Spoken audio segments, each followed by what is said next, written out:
viaggiando in giro per l'Europa, mi fermai nella fu terra di Omero. E ahimè, la mia carnal passione di certo non è stata mai un mistero. Allora, svelto d'astuto predatore, mi fiondai sulla vita selvaggina. La prescelta fu lei la più focosa, la più bella che del mio regno poteva essere la regina. Oppa!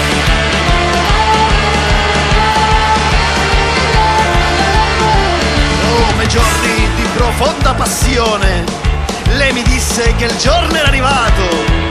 Incuriosito le chiesi spiegazioni, ma il piano era già stato architettato. Mi condusse alla casa dei suoi cari. La faccenda era già più di un indizio, e dopo aver fatto le dovute conoscenze mi obbligarono alla promessa dell'eterno sposalizio.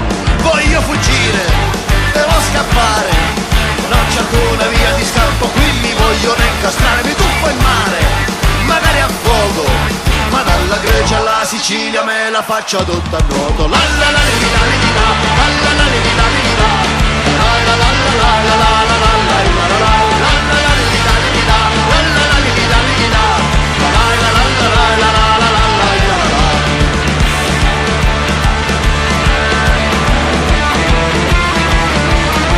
Ad un tratto, in men che non si dica, mi ritrovai davanti ad un altare.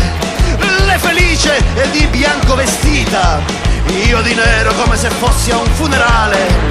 Il nemico mi aveva circondato, qui davanti il prete mi additava, e tutti intorno gli sguardi minacciosi dei parenti e di suo padre che da dietro mi fissava. Voglio fuggire, devo scappare, non c'è alcuna via di scampo, quindi vogliono incastrare. Mi tuffo in mare, magari a fuoco, ma dalla Grecia alla Sicilia me la faccio tutta a nuoto. La la la